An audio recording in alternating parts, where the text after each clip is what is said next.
On dit que porter un badge, c'est servir la justice, pas la gifler en pleine figure. Mais l'agent Darren Vix, il n'a clairement pas reçu le mémo. Un mardi matin pluvieux dans le couloir du palais de justice d'Eastbrook, il a levé la main et a frappé une femme au visage, parce qu'elle était noire, et qu'elle avait osé passer par l'entrée réservée au personnel comme si elle y avait sa place. Il l'a regardée droit dans les yeux. « Tu te prends pour qui? Une avocate ?» La gifle a claqué contre les murs en marbre. Personne n'a bougé, quelques-uns ont ricané. Un greffier a soufflé, elle est culottée, tandis que d'autres détournèrent les yeux, faisant semblant de ne pas voir ce qu'ils venaient de voir. Mais la femme, elle n'a pas bronché, elle n'a pas crié. Elle a juste plongé la main dans son manteau, sorti un badge fédéral, et d'un clic lancé une vidéo de surveillance montrant ce même agent 2 jours plus tôt en train d'humilier un adolescent noir menotté, lui tordant le bras, jusqu'à ce qu'il craque tout en l'appelant « petit gars ».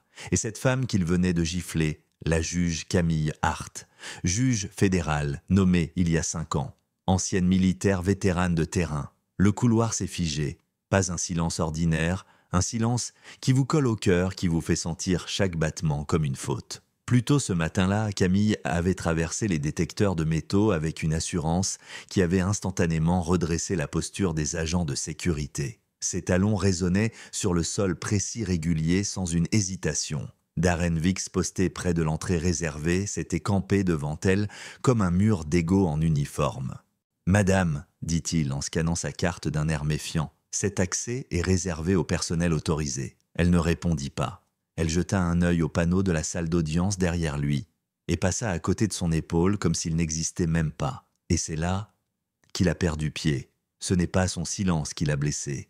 C'est le fait qu'elle ne lui ait même pas offert la peur. Alors il a craqué. La gifle est partie sèche, brutale, tellement rapide que même la foule n'a compris que trop tard ce qui venait de se passer.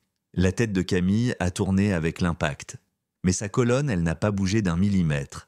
Elle s'est redressée lentement comme si la gravité n'avait plus de prise sur elle. Et ensuite, le choc, le badge, la vidéo, et ce regard qu'elle lui a lancé, pas de haine, pas de rage, mais quelque chose de bien plus dur, du mépris.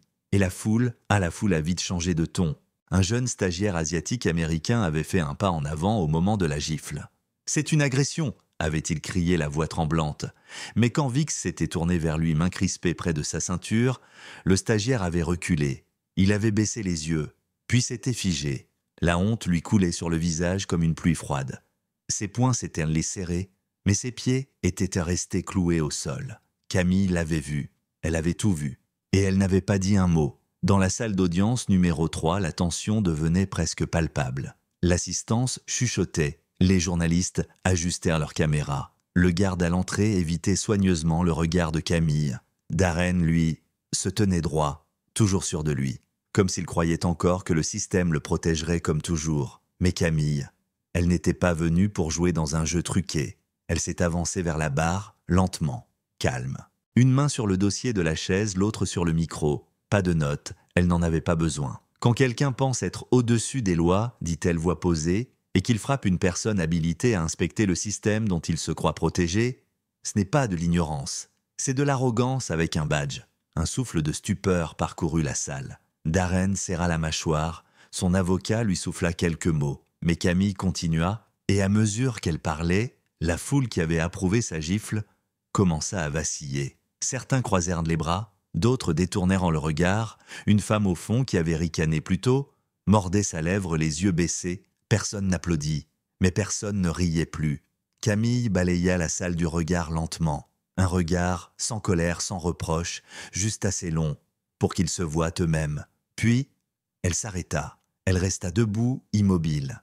Et là, quelque chose changea non pas dans la pièce, mais dans chaque personne présente. Et juste comme ça, un murmure de regret commença à se propager, silencieux, inconfortable. Comme quand on comprend qu'on a encouragé la mauvaise personne. Mais Camille, elle n'en avait pas fini, pas encore. Camille fit une pause, pas parce qu'elle cherchait ses mots, mais parce qu'elle savait que le silence fait plus mal, quand les gens s'attendent à un cri. Puis elle se tourna vers la commission. « Agent Vix », dit-elle, posée, comme si elle appelait un serveur distrait. « Le jour de l'incident, vous avez déclaré avoir quitté le commissariat vers 10h30, c'est exact. » Darren cligna des yeux. « Oui, c'est exact. Pas d'ordre écrit, juste un ordre verbal. » demanda-t-elle en inclinant légèrement la tête. Il bougea sur son siège. C'est courant dans certains cas, même quand ces ordres contredisent dans les enregistrements horaires confirmés par les caméras de sécurité. Un blanc. La salle s'est étendue d'un coup comme un élastique qu'on étire trop fort. L'avocat de Darren se pencha murmurant quelque chose avec nervosité. Mais Camille, elle ne s'arrêta pas. Elle sortit une feuille fine, précise, tranchante comme un scalpel. Image de surveillance montrant votre véhicule encore stationné devant le commissariat à 11h07. Elle s'avança vers les jurés, lentement, comme si elle avait déjà fait ça en Rangers. Et ici, enregistrement de la dashcam montrant votre arrivée à Eastbrook à 11h32. Le visage de Darren, c'est la confiance qui se fissura la première. Puis vint la sueur, le tressaillement, cette transition subtile entre torse bombé et dos courbé.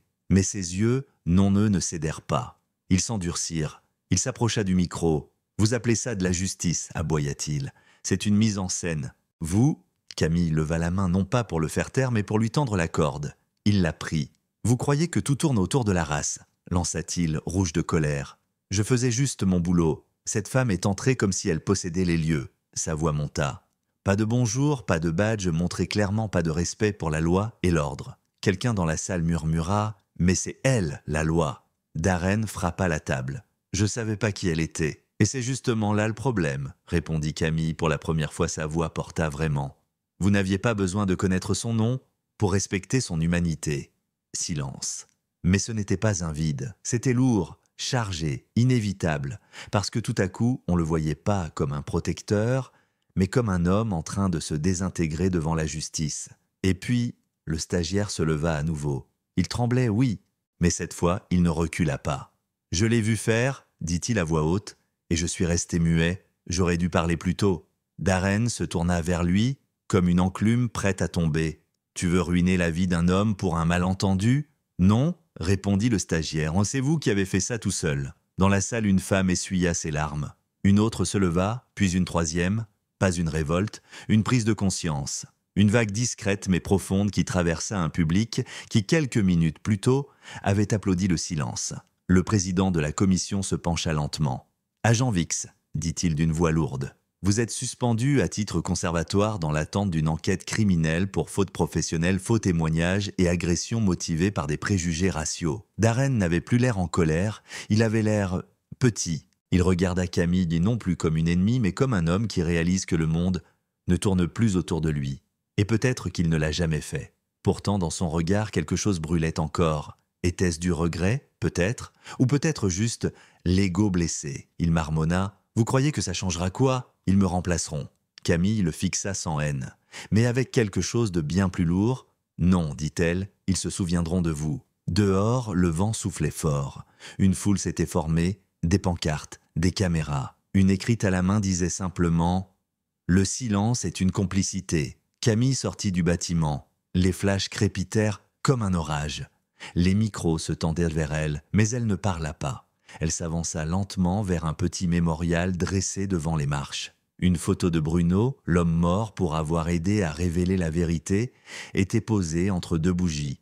Elle s'agenouilla, toucha le cadre, murmura quelque chose que seul le vent entendit, puis elle se releva. Une femme l'approcha, la cinquantaine bouleversée. « Mon fils, il a été jugé par l'agent Vix. Il est enfermé depuis 5 ans. Vous pensez qu'il y a une chance ?» Camille ne fit pas de promesse. Elle demanda juste le numéro du dossier. Parfois, la justice ne crie pas. Parfois, elle recommence, dossier par dossier.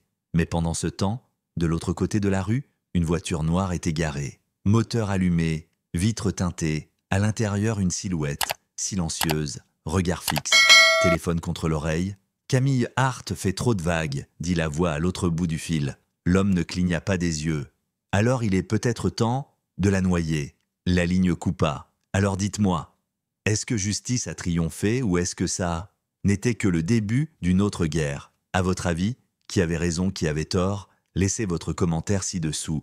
Et si vous croyez en la justice, likez, abonnez-vous et partagez cette histoire autour de vous.